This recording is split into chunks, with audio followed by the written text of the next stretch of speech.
네, 안녕하세요. 매일 아침 빠르게 만나는 미국 주식과 테슬라 소식 아트라운TV입니다. 제가 300불이 되면 박수를 친다 했는데 오늘은 좀 박수를 쳐야 될 것 같습니다.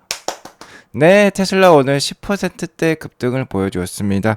인도량 때문일까요? 인도량 때문만은 아닌 것 같아요. 다른 이유가 있기 때문에 제가 오늘 박수를 쳤습니다. 테슬라가 정말 연내 300불도 갈 수 있다라는 희망을 받기 때문에 제가 박수를 미리 친 것이고요. 일론은 이제 시작이라고 합니다. 숏 포지션 세력들 이제는 사라질 것이라고 합니다. 자세한 소식 같이 알아보도록 할게요. 자, 오늘 테슬라가 무려 10.2%나 올랐습니다. 엔비디아가 1.31% 빠지는 과정에서 테슬라가 10%대 오른 게 참 격세지감을 느낄 수 있는 상황입니다.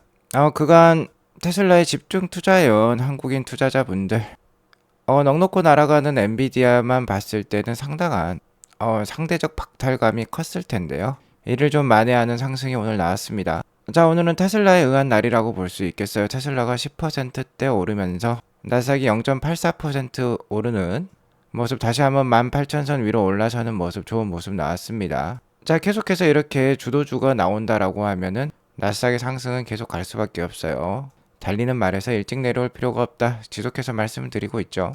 자, 반면 엔비디아 최근 모습 좋지 않습니다. 횡보하는 모습, 하락하는 모습 나오고 있는데 현재 좀 지지 라인에 걸친 모습이에요. 120불은 잘 지켜주면 하는 바람이 있습니다.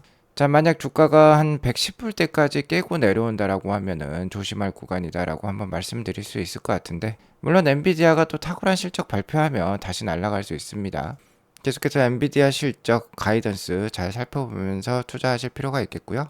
테슬라가 190불대를 넘겼을 때 제가 이렇게 역 헤드 앤 숄더 패턴을 만들고 어느 정도 단기 저항 라인을 뚫어냈기 때문에 더욱더 상승세가 예상된다라고 말씀을 드렸는데, 자, 그러한 강력한 상승이 오늘 나왔으면 오늘 무려 10%나 넘게 상승하면서 231불로 마감을 했어요.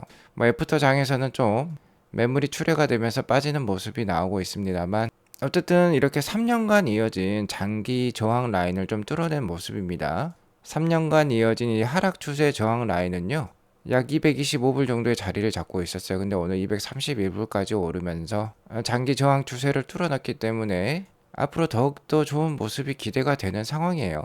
자, 이런 장기 하락 추세를 돌파한 강력한 원동력은 무엇일까요? 역시나 2분기 인도량 발표 때문이죠. 제가 어제 저녁 오후 10시에 빠르게 알람을 드렸었습니다. 테슬라와 관련된 빠르고 정확한 소식 가장 빠르게 만나보시려면은 아트라한 TV 구독과 좋아요 필히 해두시기 바라겠고요. 알람 설정 필히 해두시기 바라겠습니다.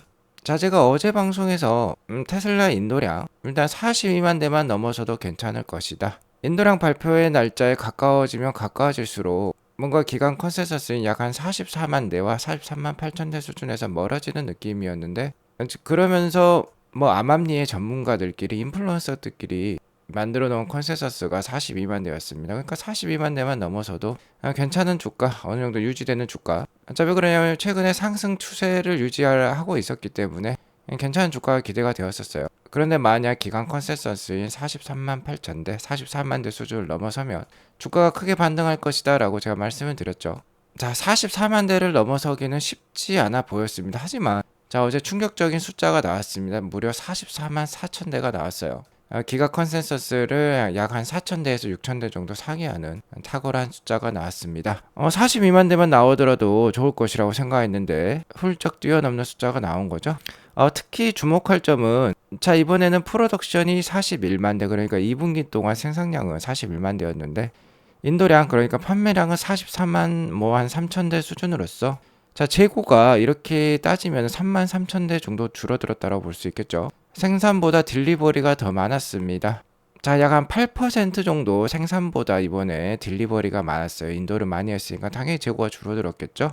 여기 보시면 주황색 막대는 프로덕션 생산이고요.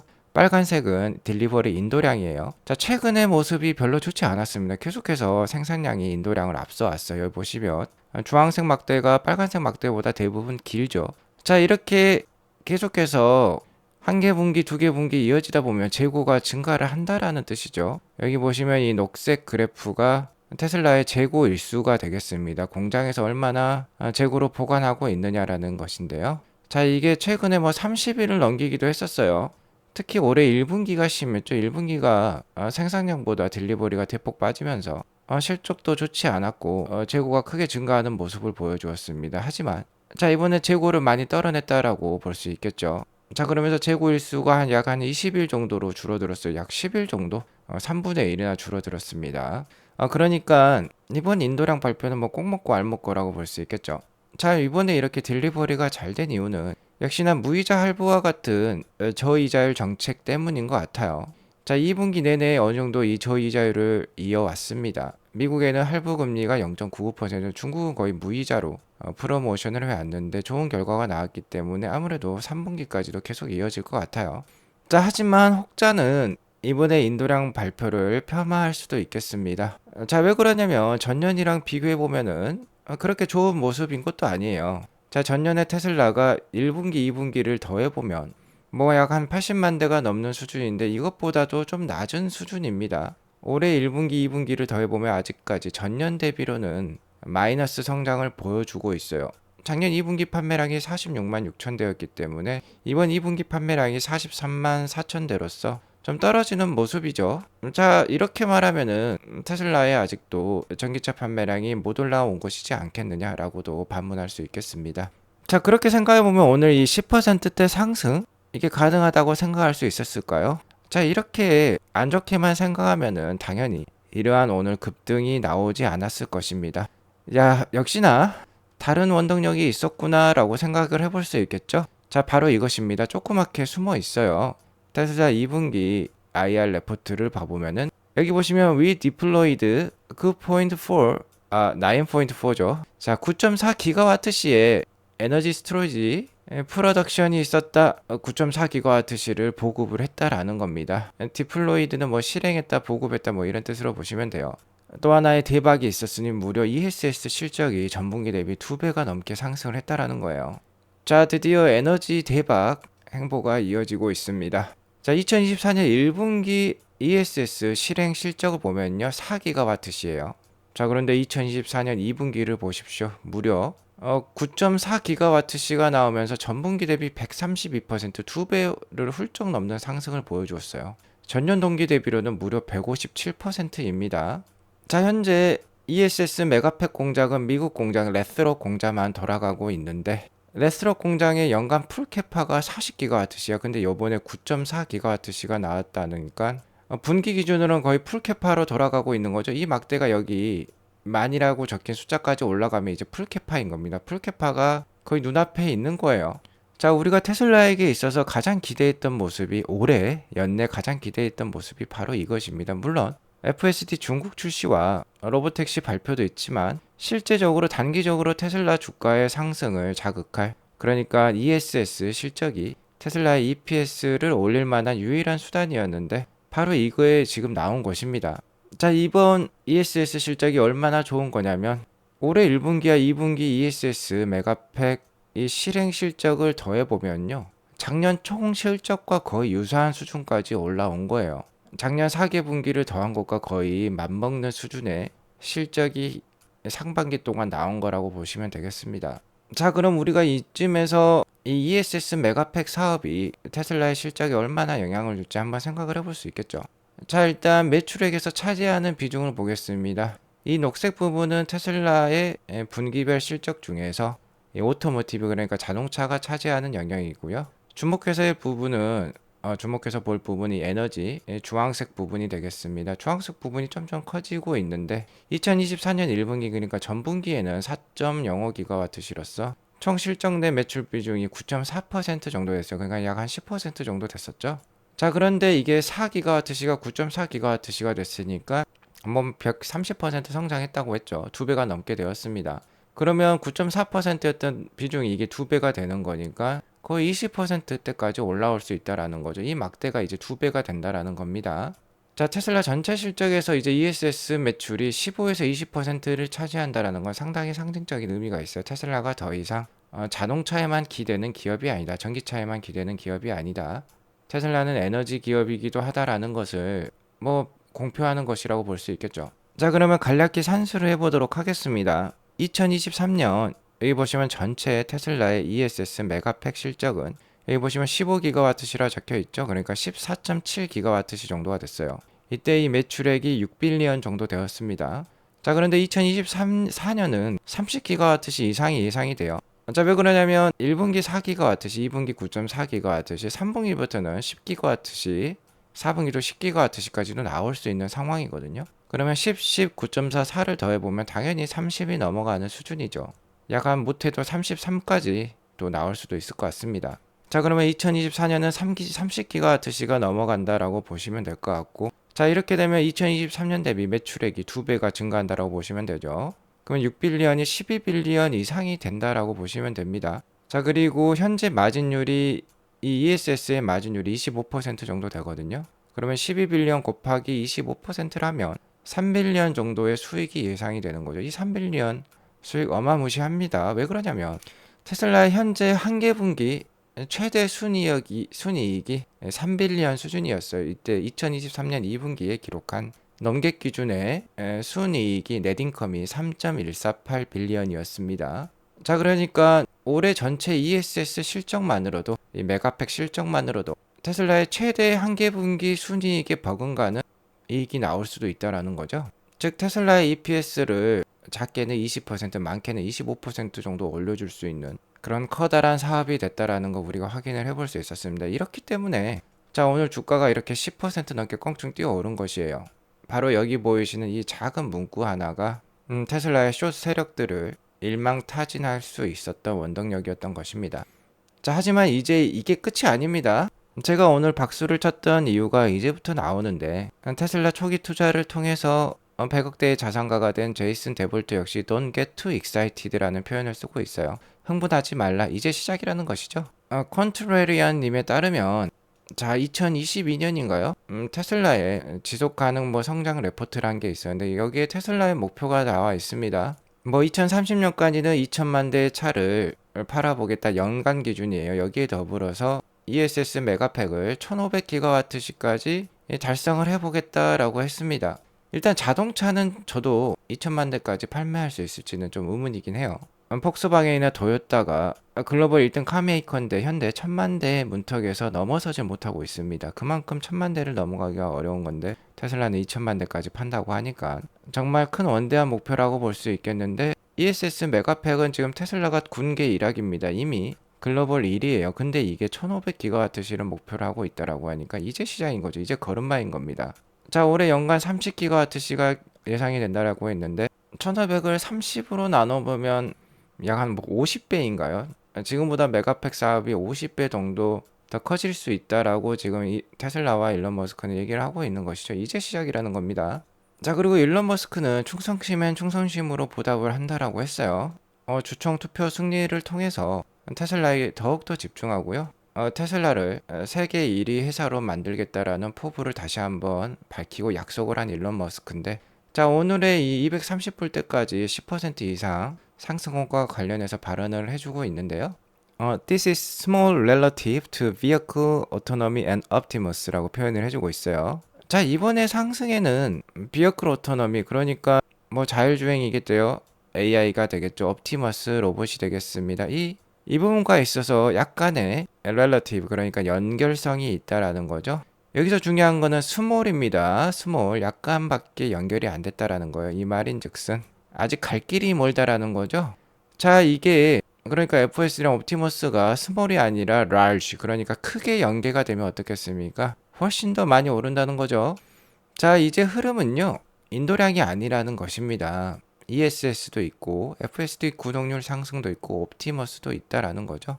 자, 이제 인도량보다는 에너지 실적 그리고 AI 실적 자율주행 실적 그리고 옵티머스 로봇 실적 이렇게 테슬라의 지금 사업 방향이 펼쳐지고 있는데 이렇게 되면 곤란하신 분이 트로이 테슬라이크가 되겠죠.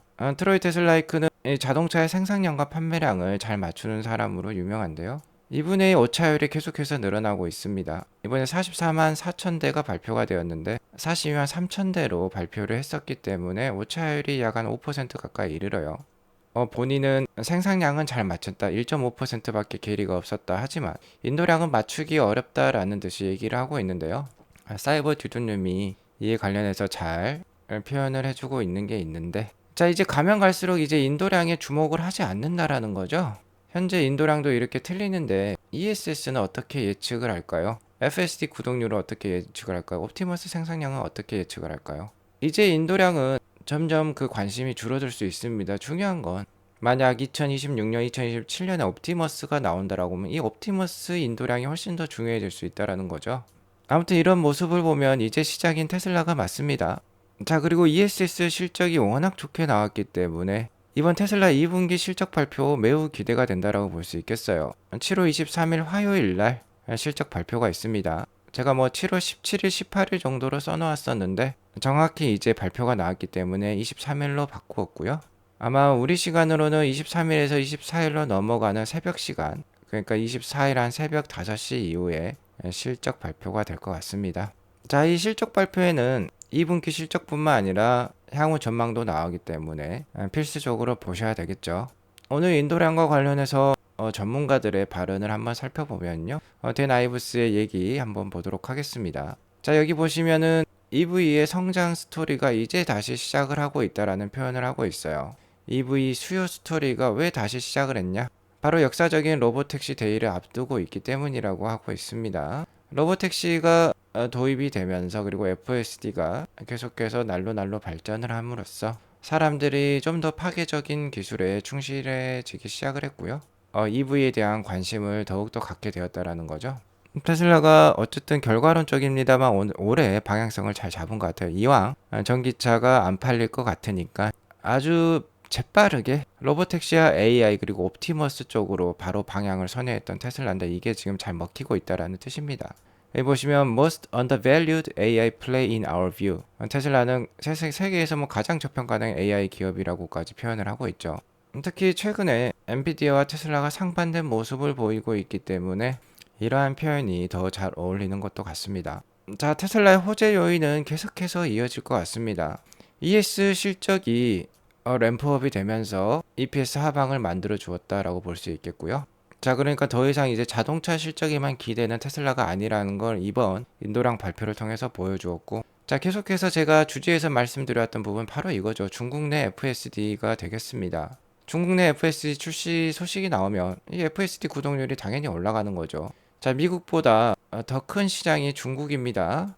중국은 또 미국인들보다 더욱더 얼리 어댑터적인 성향을 가지고 있어요. FSD 구독률 많이 올라갈 수 있습니다. 그러면 테슬라의 소프트웨어 많이 올라가겠죠. FSD 라이센싱 소식도 나올 수도 있고요. 로보택시 8월 8일에 일단은 공개가 될 예정에 있습니다. 연말에 옵티머스도 실전 배치가 되면서 내년에는 1000대까지도 배치가 된다라는 지금 소문이 있죠. 강력한 하반기 호재 요인들을 앞두고 있는데 더 이상 테슬라에 숏을 치시면 안 될 것 같아요. 자, 일론 머스크가 이렇게 당황한 표정을 지으면서 얘기를 하고 있는데 폴 마스카달러그 님이 좀 심한 발언을 했기 때문인 것 같습니다. 테슬라 숏 세력들, 베어 세력에 대해서 어떤 말을 해줄 것이냐라고 물어보니까 농담조로 이렇게 대답을 하고 있고요. 자, 일론 머스크가 이렇게 대답을 해주고 있어요. 자, 여기 보시면 테슬라 fully solves autonomy and has Optimus in volume이라는 표현이 있죠. 자, 테슬라가 자율주행을 해결을 하고 옵티머스를 볼륨 있게 생산할 수 있다라고 하면 대량 생산이 가능하다라고 하면 숏 포지션을 유지하고 있는 사람은 모두 사라질 것이다 라고 표현을 하고 있어요. Even 게이츠, 그러니까 심지어 빌 게이츠도 포함이 된다라고 하고 있습니다. 자, 오늘의 인도량 발표에서 이제 더 이상 자동차에만 기대는 테슬라가 아니라는 게 여실히 드러났고요. 계속해서 에너지, FSD, 옵티머스로 이어지면서 끝없는 상승이 이어질 기업이라는 게 우리 앞에 목도되고 있습니다. 계속해서 아트라운 TV와 함께 투자 잘 이어나가시기 바라겠고요. 더 안정되고 편안한 테슬라 투자 이어나가시기 위해서 저희 아트라운 TV는 멤버십 서비스를 오랫동안 지속해 오고 있습니다. 저는 올해 1분기부터 계속해서 테슬라 3분기 주가 좋을 것이라고 예상을 해왔어요. 계속해서 멤버십 방송에서도 이렇게 알려왔습니다. 5월 달에도 5월 초에도 이렇게 알려왔고, 자, 7월이 시작되기 전에도 이렇게 방송으로 알려드렸어요. 멤버십 방송에서 약속의 3분기가 시작되었으니까 계속해서 적극적인 투자 필요하다라고 말씀을 해왔습니다. 자, 아트라운 TV 멤버십은요, 유튜브 채널 아트라운 TV라고 검색하셔서 들어와 보시면 이렇게 가입 버튼이 있습니다. 가입 버튼 누르면 쉽게 멤버십과 후원이 가능합니다. 한 달 점심 한 끼 가격 8,900원 정도만 아끼시면 좋은 인사이트 가져가 보실 수 있어요. 오늘 이것으로 방송을 마치도록 하겠습니다. 오늘도 행복한 하루 되세요. 감사합니다.